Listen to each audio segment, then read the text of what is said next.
যে আমরা কেন বারবার কীর্তন আসরে আমরা ছুটে আসি, কীর্তনটা কেন আমাদের শ্রবণ করতে হবে,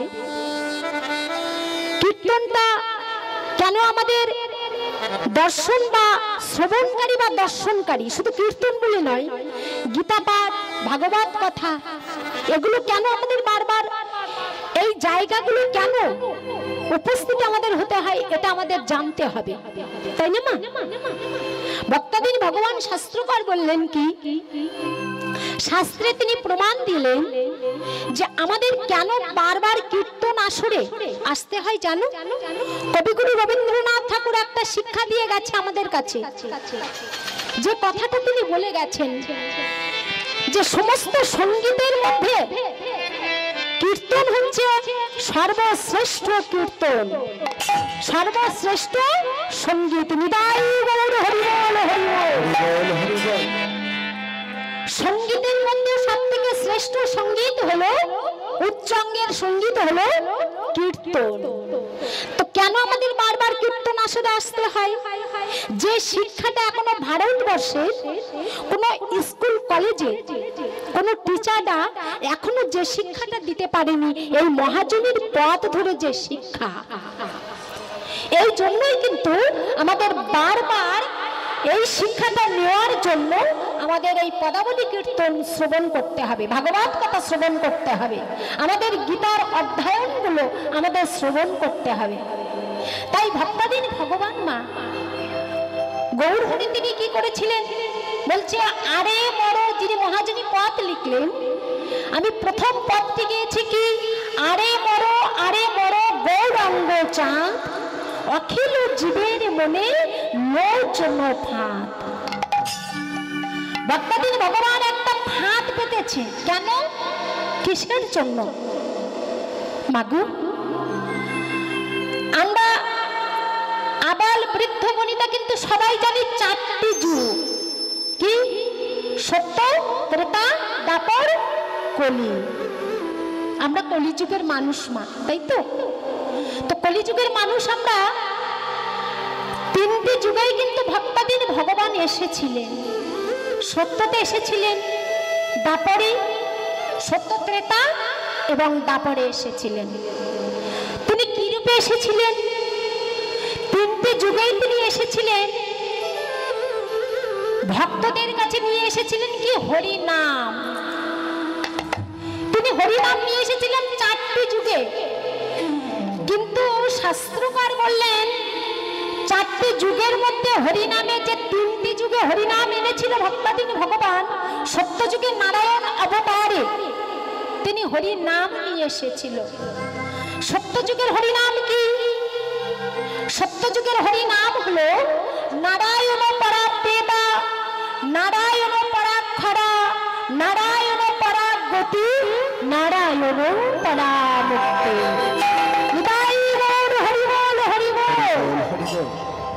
এটাই হলো একমাত্র সত্য যুগের হরিনাম।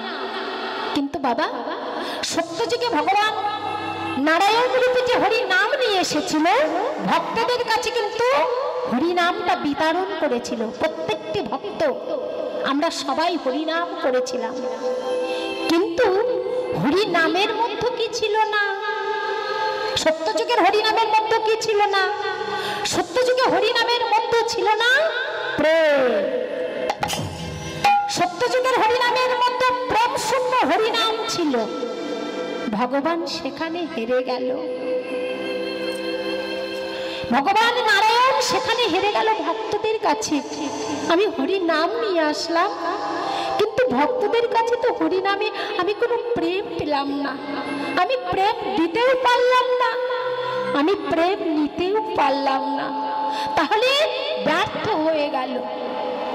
এবার কি হচ্ছে, ভক্তদিন ভগবান ত্রেতা যুগে আবার কি করলেন, রামচন্দ্র হয়ে আসলেন, রাজার ছেলে। তিনটে যুগে তিনি রাজার ছেলে হয়ে জন্মগ্রহণ করলেন, সেখানেও হরিনাম নিয়ে আসলেন। কিন্তু ত্রেতা যুগের হরিনামের মধ্যে কি ছিল না? ত্রেতা যুগের হরিনামের মধ্যে ছিল না, শাস্ত্রকার প্রমাণ দিলেন, ত্রেতা যুগের হরিনামের মধ্যে ছিল না ভক্তি, ভক্তি শূন্য হরিনাম। ভগবান সেখানেও হেরে গেল। কি হলো? আমি তো হরি নাম নিয়ে এসেছি, তাহলে কেন ভক্তদের কাছে আমি ভক্তিটাকে প্রদান করতে পারলাম না? কেন ভক্তরা এই ভক্তিতে তাদের কেন ভক্তি আমি দিতে পারলাম না? এই জন্য ভক্তদিন ভগবান আবার অবতার হলেন ভক্তদের মাঝে। কোথায়? দাপর যুগ, যেটা হলো শ্রেষ্ঠ অবতার ভগবানের কৃষ্ণ অবতার। দাপর যুগে ভক্তদিন ভগবান কৃষ্ণচন্দ্র হয়ে আবার জন্মগ্রহণ করলেন, আবার অবতার হলেন। ভক্তদিন ভগবান সেখানেও কৃষ্ণ নাম নিয়ে আসলেন। ভগবান সেখানেও কৃষ্ণ নাম নিয়ে আসলেন। দাপর যুগের হরিনাম কি আমরা তো সবাই জানি না। দাপর যুগের হরিনাম হলো হরে মুরারি মধু কৈতব ভারে গোপাল গোবিন্দ মুকুন্দ সৌরে যজ্ঞেশ নারায়ণ কৃষ্ণ বিষ্ণু নিরাশ্রয় মান জগদীশ সুরাক্ষ। এটাই হলো একমাত্র শ্রেষ্ঠ অবতার, অর্থাৎ কৃষ্ণ অবতারের হরিনাম। ভগবান প্রত্যেকটি জীবের দ্বারে দ্বারে এই হরিনাম বিতরণ করলেন, প্রত্যেকটি জীবকে হরির নাম দিলেন। কিন্তু মাগো, হরিনামের মধ্যে ওই দাপর যুগের হরিনামের মধ্যে কি ছিল না? কোনটা অপূর্ণ ছিল? শাস্ত্রকার কলম দিলেন বাবা, দাপর যুগের হরিনামের মধ্যে ছিল না প্রেম, হরিনামের মধ্যে ছিল না ভক্তি, দুটোই শূন্য। ভগবান কাঁদলেন, আমি কৃষ্ণ অবতারে আমি যে হরি নাম নিয়ে আসলাম, কৃষ্ণ নামের মধ্যে আমি ভক্তি প্রদান করতে পারলাম না, কৃষ্ণ নামের মধ্যে আমি প্রেম প্রদান করতে পারলাম না। ভগবান হেরে গেল, ভগবান কাঁদছে। তাহলে আমি ভক্তদেরকে আমি কেমন করে উদ্ধার করব? এই জন্য ভক্তাদিন ভগবান তিনি দাপর যুগে ভক্তদের মধ্যে কথা দিলেন, হরির নাম হরের নাম। চৈতন্য চরিতামৃত আমাদের সবার কিন্তু ঘরে ঘরে আছে বাবা, কিন্তু আমরা অধ্যয়ন করার সময় পাই না। যে সম্পত্তিটা আমাদের ঘরে থাকে, প্রত্যেকের ঘরে, চৈতন্য চরিতামৃতে বললেন কি? হরের নাম হরের নাম হরের নাম। ওই কি বলো? কলৌ নাস্তেব নাস্তেব নাস্তেব গতির অন্যথা।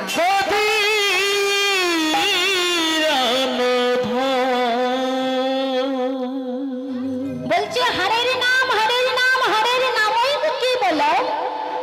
কলৌ নাস্তেব। নাস্তেব কথাটা কবার উল্লেখযোগ্য করলেন দেখুন। কলৌ নাস্তেব নাস্তেব নাস্তেব গতির অন্যথা। তিনবার উল্লেখযোগ্য করলেন নাস্তেব। কেন না? সত্য নাস্তব হরিনামের মধ্যে প্রেম শূন্য, ত্রেতায় হরিনামের মধ্যে নাস্তেব সেখানে ভক্তি শূন্য, দাপরে হরিনামের মধ্যে প্রেম ভক্তি দুটোই শূন্য, এখানেই নাস্তেব। নিতাই গৌর হরি বল হরি বল হরি বল। ভক্ত তিনি ভগবান এজন্যই তিনি মনে মনে সংকল্প করলেন যে এবার কলিযুগে আমি ভক্তদের উদ্ধার করতে যাব। ভক্তদেরকে যে নামের মধ্যে প্রেম থাকবে, যে নামের মধ্যে ভক্তি থাকবে, যে নামের মধ্যে সমস্ত প্রেম ভক্তি পরিপূর্ণতা পাবে, সেই ভেবেই আমি আজ ভক্তাদিন ভগবান কৃষ্ণ অবতার শেষে অর্থাৎ দাপরের শেষে তিনি কথা দিলেন, আগত কলিযুগে আমি আর ভগবান হয়ে যাব না। 3 যুগেই আমি ভগবান হয়ে গেছিলাম, এই 3 যুগে আমার কোন ভক্তের মধ্যে প্রেম ভক্তিটাকে আমি প্রদান করতে পারলাম না, তাই আগত কলিযুগে হরিনাম নিয়ে যাব, যার মধ্যে থাকবে প্রেম, যার মধ্যে থাকবে ভক্তি। এই হরিনাম আমি ভক্ত বেশি, আমি যাব ভক্তদের দ্বারে দ্বারে। তাই ভক্তাদিনী ভগবান গৌর হরি আজ এসেছে কানাল ভেসে, খালি হাতে, শূন্য হাতে। তিনটি যুগে তিনি সত্য ত্রেতা দাপর তিনটি যুগে তিনি অস্ত্র ধারণ করে এসেছিলেন, কিন্তু কলি যুগে ভক্তাদিনী ভগবান শূন্য হাত, খালি হাত, অস্ত্রবিহীন, একমাত্র অন্তরের অস্ত্র নিয়ে, অন্তরের ভক্তি নিয়ে ভক্তাদিনী ভগবান গৌর হরি আজ এসেছে আমাদের কাছে। আমরা সবাই যখন মা এমনই একটা যে জাগ্রত জায়গায়, যে জাগ্রত মন্দিরে আমরা এসেছি মা, আপনাদের এই মন্দিরে অনেক হিস্ট্রি, অনেক ইতিহাস আছে। সেই ইতিহাসটুকু তো আমি সব জানি না, আপনারাই সব কিছু বলতে পারবেন, আপনারাই সব কিছু জানেন যে এই মন্দিরটা কতটা জাগ্রত, সেটুকু ব্যাখ্যা তো আমি করতে পারবো না। তাই আজ যখন আমরা একত্রিত হয়েছি সেই ভগবানের চরণ তলে, আমার গৌর হরির চরণ তলে, আমার ভক্তাধীন ভগবান রাধা গোবিন্দের চরণ তলে, এক আত্মা দুই দেহ। ভগবান কৃষ্ণ দ্বাপর যুগে তিনি কি করেছিলেন? সেই দুটো দেহ রাধা কৃষ্ণ মিলিত তনু গৌরাঙ্গ, এক আত্মা দুই দেহ আজ এক হয়ে গৌরাঙ্গ রূপ ধারণ করে আমাদের কাছে অর্থাৎ ভক্তদের কাছে এসেছে। তাই আজকে আমরা যখন প্রথমে এসেছি মা, আমরা সবাই গাইব ভক্তাধীন ভগবানের সেই কৃষ্ণ নাম দিয়ে, যেটা আমাদের উদ্ধারের কারণ। কেন? সত্যযুগে ভক্তাধীন ভগবানকে লাভ করিয়াছিল কি করে না? সত্যযুগে ধ্যান করিয়া, সত্যযুগের ভক্তরা ধ্যান করে ভগবানকে পেত। ত্রেতা যুগে তাহলে যাগ নাই, যজ্ঞ নাই, কোনো কিছু নাই। কলিযুগের একমাত্র জীব আমরা কি নিয়ে উদ্ধার পাবো? তপস্যা করতে হবে না, ধ্যান করতে হবে না, যজ্ঞ করতে হবে না, অর্চনা করতে হবে না, শুধু মুখেই একটু বললেই হবে। সেটা কি? একমাত্র হরিনাম। তাই আমরা সবাই একত্রিত হয়েছি মা, দুটি করে করে তালি দিয়ে আমরা সবাই মহাপ্রভুর চরণে আমরা সবাই গাইব, একসাথে গাইব, একসাথে বলবো, দুটি করে করে তালি দিয়ে, দুটি বাহু উত্তোলন করে সবাই বলুন মা হরে কৃষ্ণ গাইব। সবাই একটু করে করে তালি দিয়ে সবাই হরে কৃষ্ণ হরে কৃষ্ণ কৃষ্ণ কৃষ্ণ হরে হরে হরে রাম রাম রাম হরে হরে। হরে কৃষ্ণ হরে কৃষ্ণ, সবাই করে করে বলে দিও কৃষ্ণ কৃষ্ণ হরে হরে, হরে রাম হরে রাম, রাম রাম হরে হরে। হরে কৃষ্ণ কৃষ্ণ কৃষ্ণ হরে হরে, হরে রাম রাম রাম হরে হরে কৃষ্ণ কৃষ্ণ কৃষ্ণ হরে হরে হরে রাম রাম রাম হরে হরে। হরে কৃষ্ণ কৃষ্ণ কৃষ্ণ হরে হরে, হরে রাম হরে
Rama